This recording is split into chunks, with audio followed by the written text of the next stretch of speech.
eu sou da Primeira Igreja Batista de Conselheiro Pena, que está na liderança do pastor Lenilson. Faço parte do Ministério TRI lá, e já que falaram que é para eu apresentar minha família, eu vou apresentar todo mundo.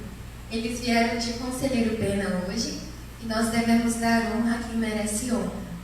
Então, o pastor Silas, que é o meu pai, a minha mãe Elânia, a minha prima com o noivo dela e a sogra, e o meu namorado, que também faz parte do Ministério TRI lá.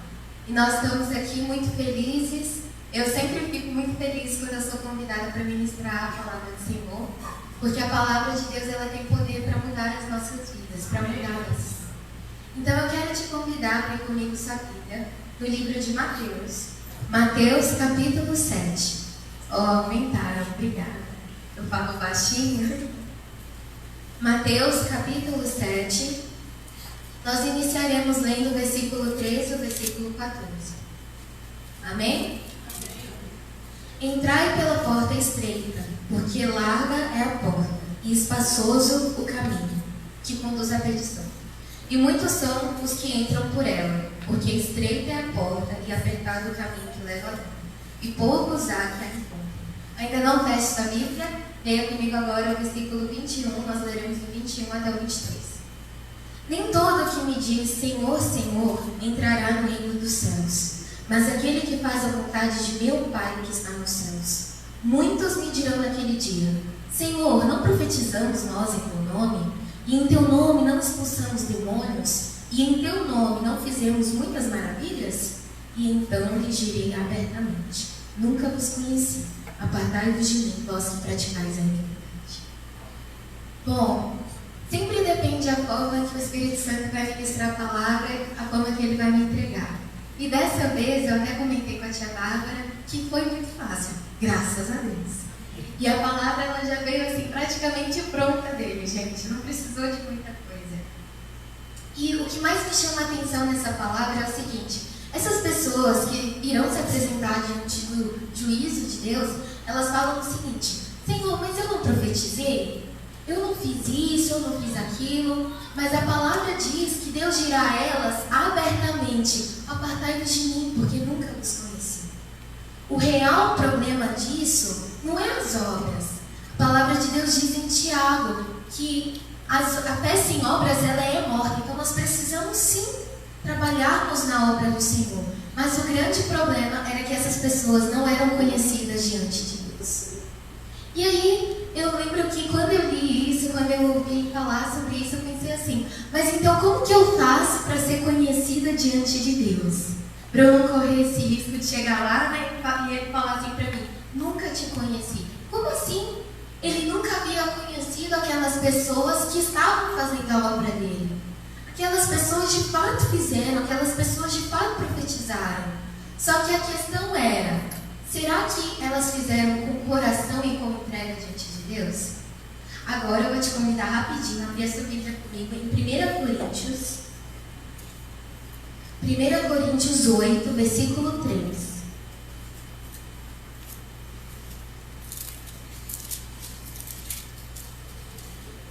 1 Coríntios 8, versículo 3. Mas se alguém ama a Deus, esse é conhecido dele. Sabe o que acontece?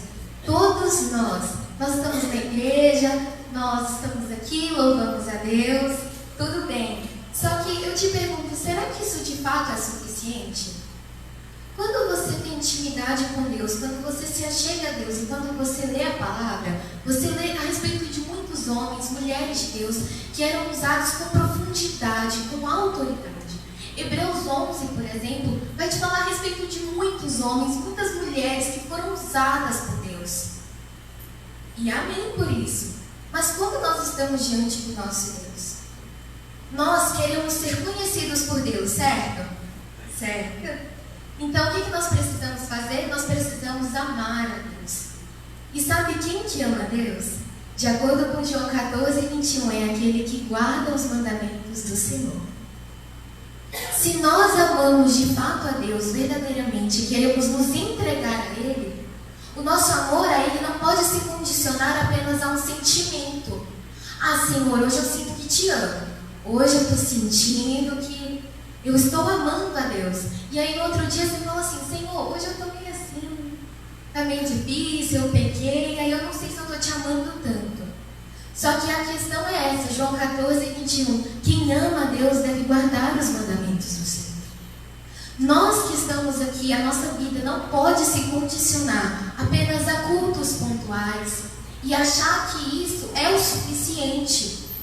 Eu não estou falando para você o seguinte, nossa, Sara, mas então nada que eu faço é suficiente. Não, mas é nós entendermos através da palavra de Deus que a nossa entrega deve ser completa. Nós precisamos nos entregar a Deus verdadeiramente. E para nós que somos jovens, principalmente, às vezes isso é reputado como loucura por muitas pessoas. E essa é a verdade. Nossa, mas você vive na igreja. Nossa, mas você não faz nada. Nossa, mas você não vai para a festa. Quando nós entendemos o Deus que nós estamos nos relacionando, as coisas passam a ter sentido. Porque se nós estamos na igreja apenas falando de um Jesus, apenas falando de Deus, e nós estamos distantes dele, que valor isso terá? A palavra de Deus diz, raça de víboras. Porque eles falavam, mas o coração estava longe do Senhor. Então o que adianta nós falarmos, Deus, como tu és lindo, como tu és maravilhoso e tudo mais, e o nosso coração está distante do nosso Deus? As nossas obras não comprovam que nós estamos próximos dele. E eu vou te falar a verdade, gente, conhecer a Deus é muito bom. E quem conhece a Deus não quer voltar atrás. Esses dias eu falei para minha mãe, é difícil ser crente, é difícil ser cristão. E isso foi algo que eu pude observar em todos esses dias. Eu nasci num lar cristão, então eu sempre ouvi isso tudo, sempre foi muito normal para mim. Só que pai e mãe falando, deixa eu te dizer, não sustenta filho dentro da igreja. Porque filho tem que ter experiência pessoal. Qualquer pessoa precisa ter uma experiência pessoal com o Senhor. Não adianta eu te falar o seguinte, eu já vivi isso, eu já vivi aquilo, e você vive ouvindo. Mas qual é o ponto que você verdadeiramente irá se posicionar diante de Deus para começar a viver essas experiências? O nosso Deus, ele é um Deus real, ele é um Deus que se faz presente. E nós muitas vezes rejeitamos ele, essa é a verdade. Às vezes a gente fala assim, Senhor, eu não tenho tempo, nossa, minha rotina é tão corrida e eu não sei o que tem. Gente, se é para Deus, a gente tem que arrumar tempo. A gente precisa reconhecer a nossa dependência dele. Um bom exemplo, Daniel, na palavra de Deus, mesmo depois do decreto que havia sido assinado, ele não deixou de orar. E ele orava mesmo assim. E ele persistia na presença do Senhor. Quantos homens, quantas mulheres foram martirizados? Quantas pessoas sofreram pela causa do Evangelho? E nós muitas vezes banalizamos isso, ou temos isso como simplesmente a igreja. Sabe, se a gente se condiciona apenas a viver nesse mundo natural, as coisas não fazem sentido. Porque não faz sentido eu viver uma vida que não preza pela eternidade. Nós nos preocupamos com casa, nós nos preocupamos com dinheiro. E, gente, eu sou jovem, eu estou no 3º ano. É vestibular para lá e para cá. Você tenta fugir, não tem como. O que eu vou fazer da minha vida? Onde é que eu vou ir? Que faculdade eu vou entrar? Como é que eu vou ganhar dinheiro? Como é que eu vou construir? Mas nada disso verdadeiramente importa se eu não tiver Deus. A verdade é que a eternidade é o que mais importa.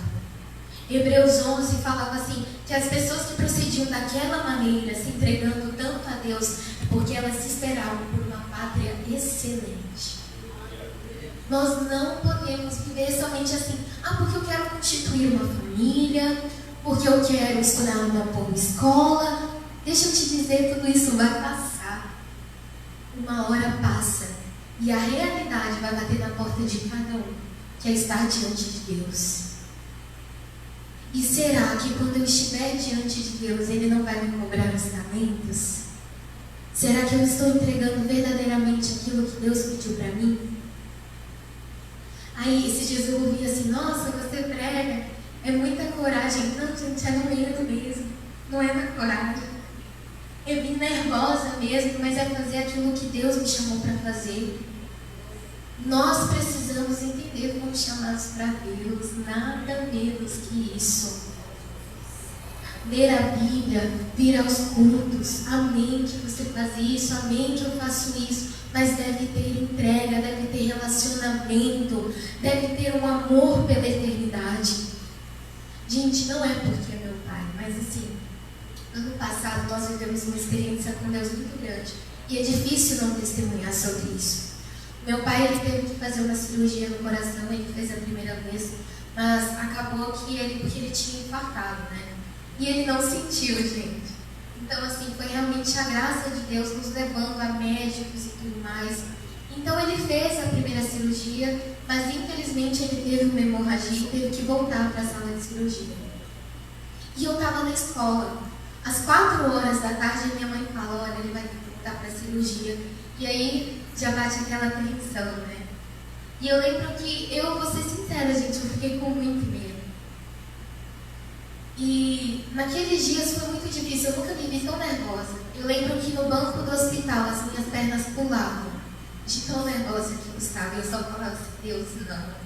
E sabe qual que era o nosso medo? É que meu pai, ele é apaixonado pela eternidade. Então aí, você pensa a situação, era tipo assim, Senhor... Porque no dia anterior ele já tinha se despedido, ele já tinha falado assim, gente, eu estou com Jesus. Ele desse jeito. E a gente assim, meu Deus, tem misericórdia. Então, diante de toda aquela situação, nós estávamos na sala de espera do hospital. E eu lembro que a minha tia tentava esconder de mim o celular.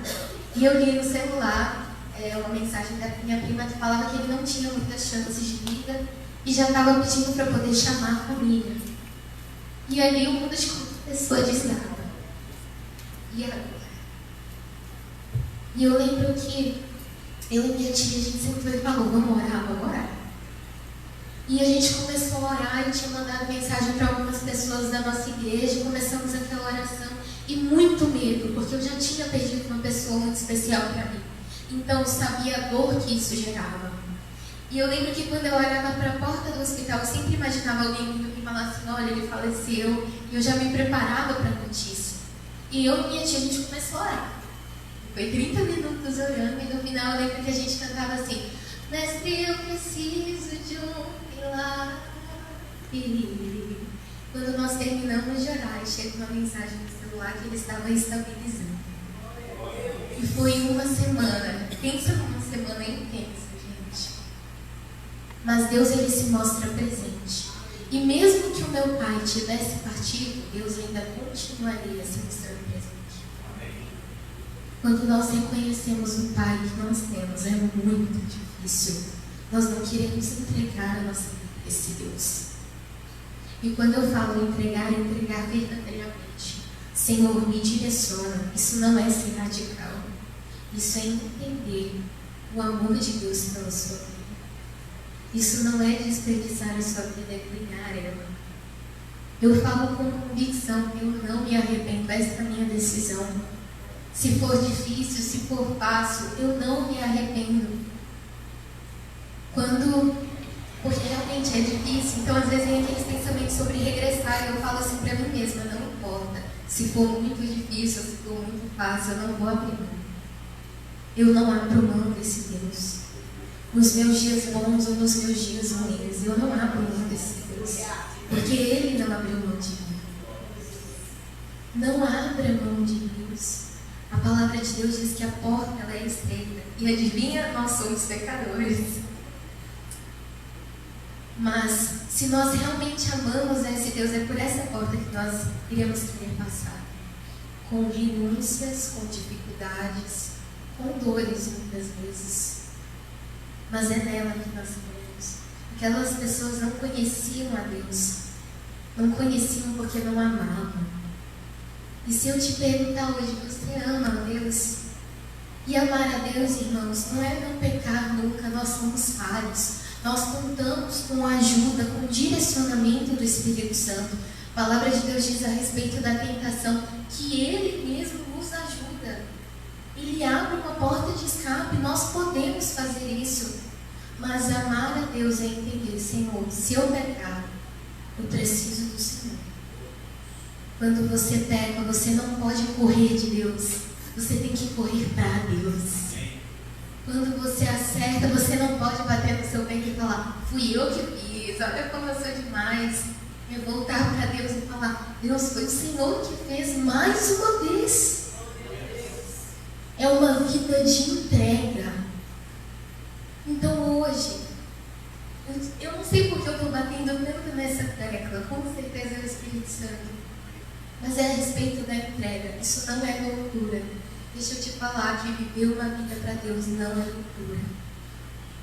Não é loucura no sentido de ser algo ruim, de ser a loucura que o mundo reputa. Mas você não vive a vida. Irmãos, essa é a minha maior felicidade, sendo bem sincera. Não é porque, é o pastor Silas, é a Elânia, ou coisa do tipo, por eles me obrigarem, mas foi a graça de Deus. Nós precisamos disso. Deixa eu te perguntar, tudo aquilo que você viveu até hoje com Deus é capaz de te sustentar para você continuar com Ele? Porque quando a gente conhece a Deus de verdade, não vale a pena voltar atrás. E a alma de Deus não se agrada daqueles que retornam, daqueles que lançaram a mão no arado e olharam para trás. Vale totalmente a pena viver para esse Deus. Eu tenho 18 anos e de uns 3, 4 anos para cá, eu tenho me relacionado com Deus de maneira mais profunda porque Ele me levou para esse lugar. E foi através de um momento muito difícil na minha vida. Uma fase muito difícil. E Ele me trouxe para perto. E eu tenho um caderninho de devocional e nesse caderno, toda vez que eu escrevo alguma coisa que o Espírito Santo ministra no meu coração, eu coloco a data. E esses dias eu estava olhando e é tão bacana ver que esses dias aconteceu de olhar a data e se a data do ano passado que eu tinha escrevido alguma coisa que o Espírito Santo tinha ministrado no meu coração. E eu olhei e falei: nossa, eu ainda estou aqui. Nossa, Ele continuou me sustentando. E é isso que Deus faz.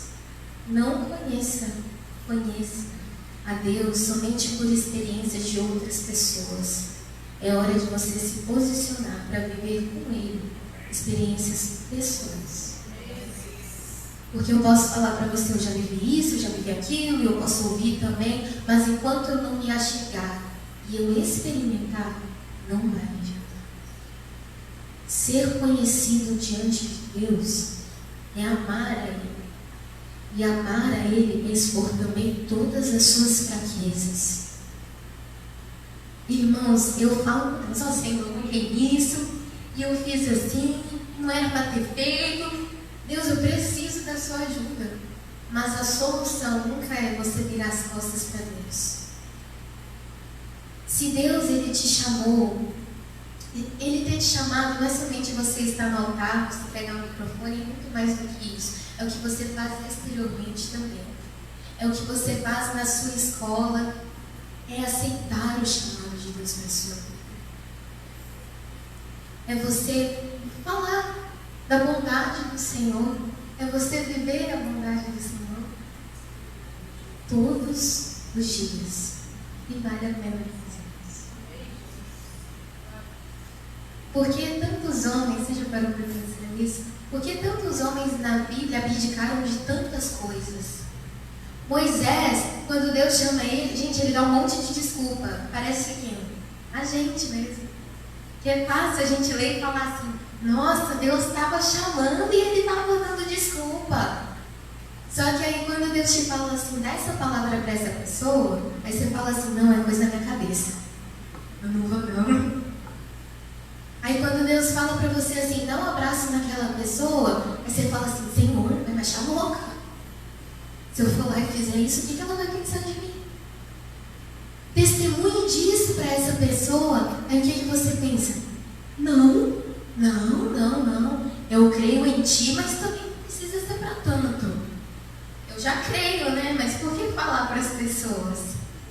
É tão importante quanto. Porque quando você começar a receber algo de Deus, pessoas começarão a receber também daquilo que transborda de dentro de você. aquilo que você rega vai crescer. E o que você tem regado? Relacionamento com Deus? Eu costumo acordar um pouquinho mais cedo, né? E aí a Bibiana sempre fala assim pra mim, que eu não sou uma pessoa, gente, eu não tenho um sono exemplar que nem o da Vitória. Eu queria, mas eu não tenho. Ela é super regrada, deu 9h30 ela deita. Não adianta eu mandar mensagem. E aí eu lembro que ela falava assim pra mim, nossa amiga, mas por que você não dorme mais e tal? Que meu sono não é lá dos melhores. E aí, por que na parte da manhã eu costumo acordar um pouco mais cedo? Daria pra dormir, gente, daria pra dormir um pouquinho mais, assim. Mas é um compromisso pra mim ter o meu momento com Deus.